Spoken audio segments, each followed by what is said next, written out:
Hi guys, it's Kelly here, and I am back with another video. This video is part of a blog hop for the new Pinkfresh Holiday Release. I am using the Festive Leaves background stencil and die, as well as the Merry and Bright hot foil sentiment and coordinating die. If you're not a hot foiler, don't worry, it's mostly about the background technique. I just chose to use the hot foil because I thought it was pretty, but this card certainly would work with any other type of large sentiment as well. So we'll get into the actual making of the card in a second. So this is part of a blog hop. If you're watching on YouTube, I will link it below.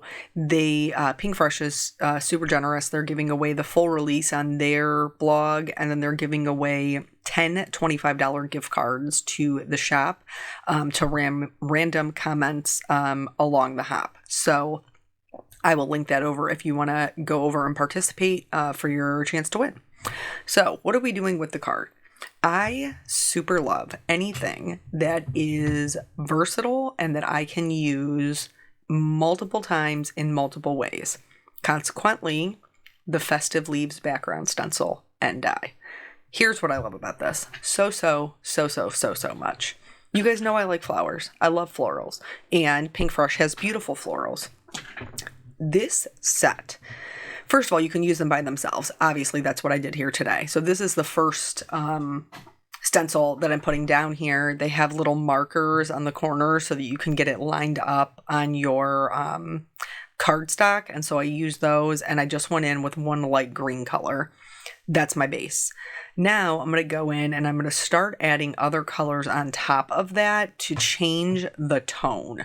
So for two of them, I'm going to do some yellow greens. For another one, I'm going to bring more of an aqua green in for the pine. But you could also do this with blue to get that aqua color if you don't have a color that matches. And then I'm going to add further shading with some of these darker greens in the same set. This particular mini ink cube is called Garden Stroll. That's the main one that I used. But anyway, so you can basically use these to create your own greenery and turn almost any flower stamp you have into a holiday card. That's what I'm here for.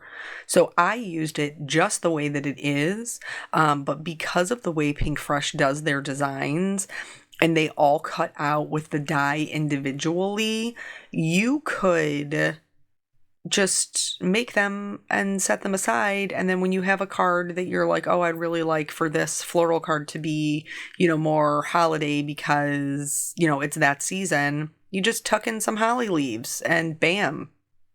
Holiday. That's brilliant. I am such a big fan of this. So I knew that I was going to be using the larger sentiment with this card. And so I just decided that these festive leaves were going to be my background, and they basically laid them all out for me. I didn't really feel the need to move them around at all because the background was nice and filled in. They're pretty good about utilizing all of the surface that they have of their stencils and dies. So I just left it as is. I did add some shading with some darker greenery, but so simple to create such pretty leaves. I'm here for it. I don't have a red set of inks from Pinkfresh, and so I made my berries more on the pink side, which honestly I'm here for because you guys probably know I'm not a big fan of red, which is funny because it is my husband's favorite color, not mine. Blue is my boyfriend. So anyway, I decided that I was going to go with pink, and I did add just a little bit of yellow shading just for some color, for some variety, just to kind of break it up a little bit. That's you certainly don't have to do that.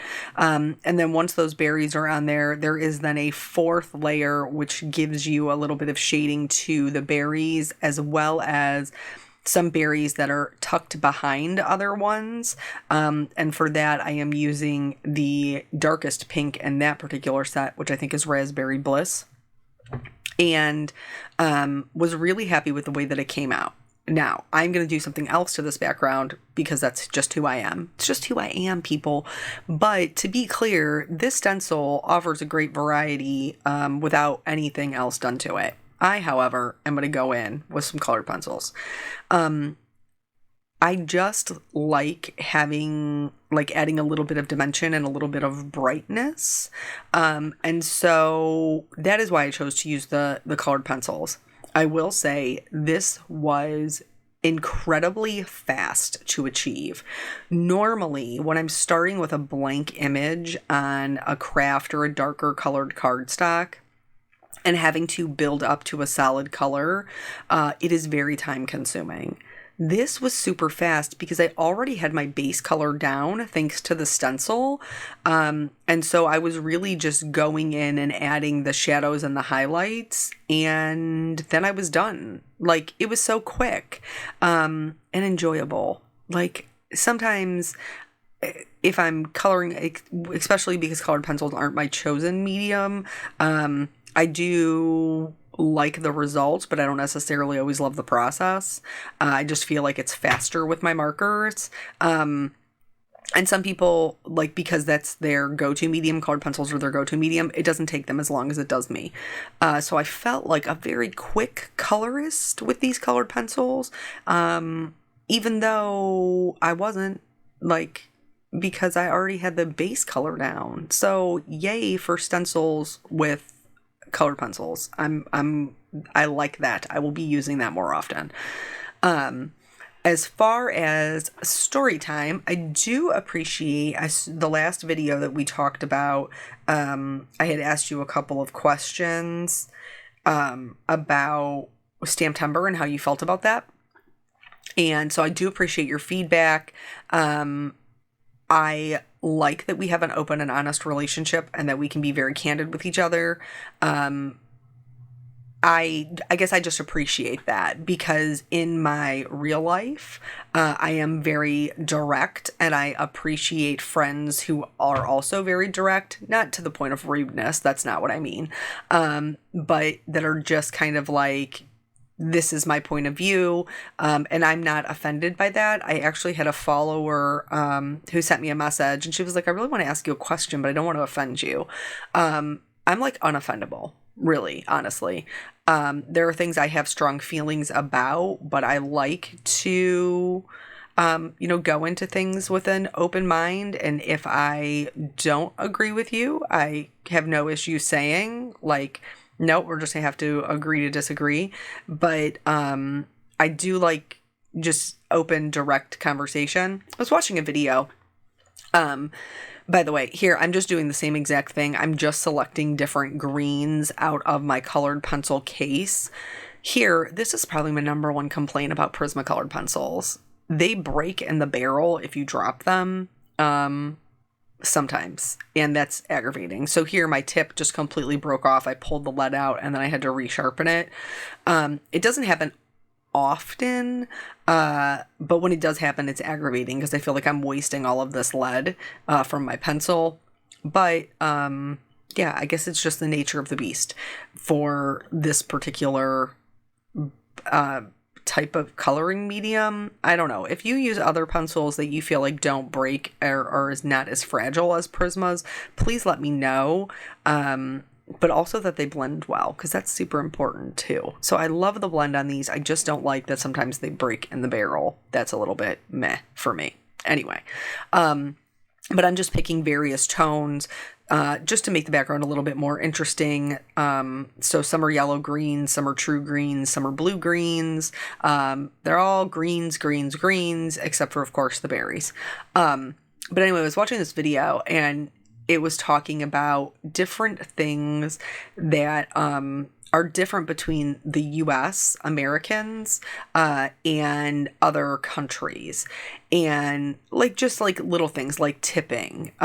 Tipping is huge in the US because our wait staff gets paid a laughable amount of money. I know that when my girlfriends, I was never a server, but I had friends that were, when I was in high school, they got paid $2.14 an hour, and then everything else was in tips. I have no idea how this became a acceptable standard in the country, but it is. And so there's a lot of other countries, because they pay their servers a living wage, that they don't tip, because they don't need the, like, they're already being compensated for the time and the work they're putting in.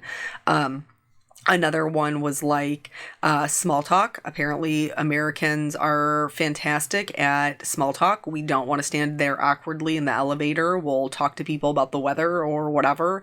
And this is not common in other countries. One of the ones that they talked about was that Americans are indirect.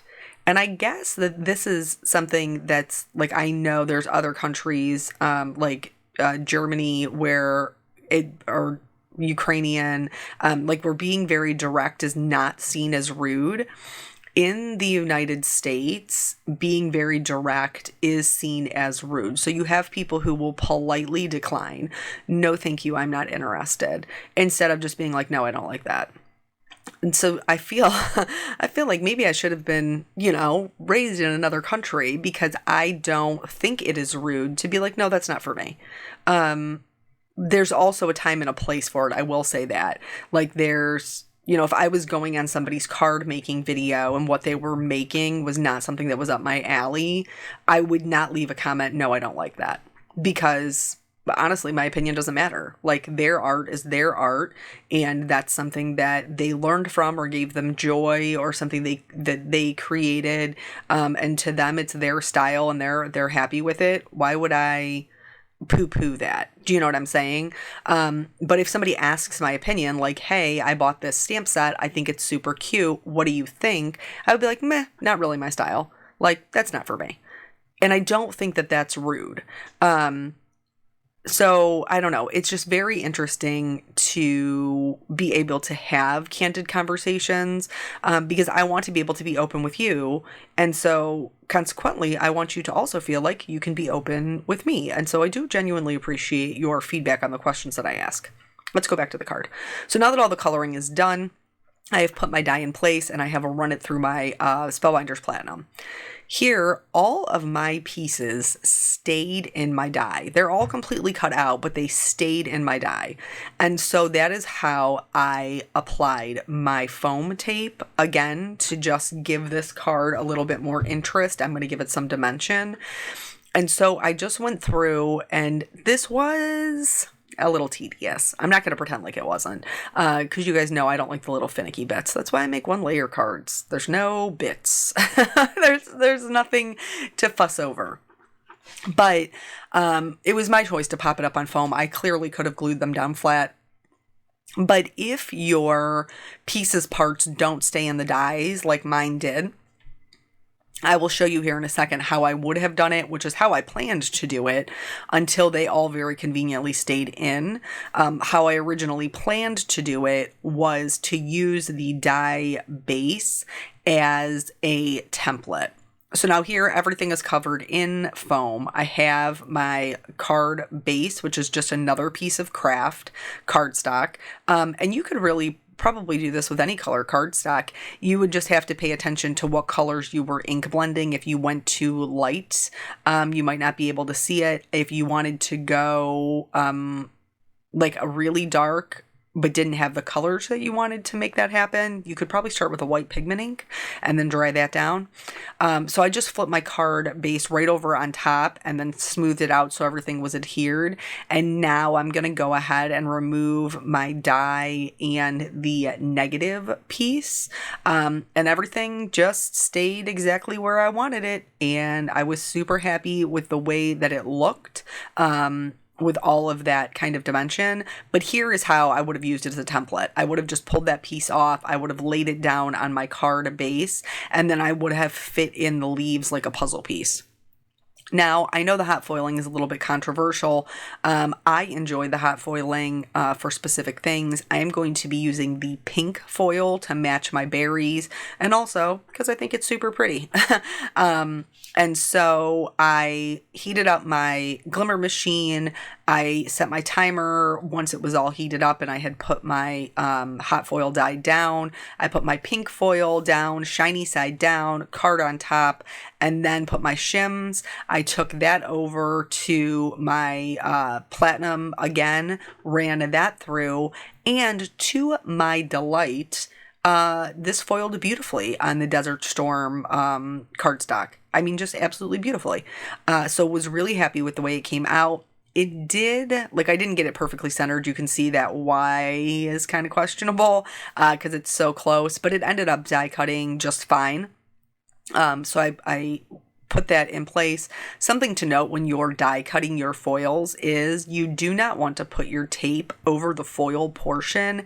Any amount of stick, you run the risk of it pulling up your foil. So I make sure that when I'm putting my tape down to hold my die in place, that it's only on the outside edges. And there it's all cut out. Love, love, love how close this cut is. And then I just kind of played with it a little bit. I flipped the background, kind of back and forth to see which way I liked it better. I wanted you to be able to see some of the berries, so the pink made sense. And so I ultimately was happy with it right in the center. And then that's how I adhered it. I used my Tombow Mono multi-glue to adhere it down to the leaves portion, but you have to remember that this is all popped up. So then after I got it adhered and I was happy with it, I did have to go back in with my tweezers and just like little bits of foam to kind of reinforce any of the areas that were hanging over the leaves that needed extra stability. So I just cut little, almost like little triangles and fit them in there so that, it would be stable and it wouldn't smush in. But there honestly weren't too many pieces that were like that. So the last thing that I did was add some shimmer to the berries as well as a white highlight. And then this bad boy was done, complete. But yeah, so if you don't like the foil, no big deal. I know that it's expensive for some people. I happen to think that it's beautiful and I feel like I will use it enough to justify the expense. But if you don't, you could just heat emboss a large sentiment or cut a large sentiment out of glimmer or mirror cardstock. That would work too. And so that's it. Thank you guys so much. I hope you will head over and join the blog hop and I will catch you on the next video. Bye.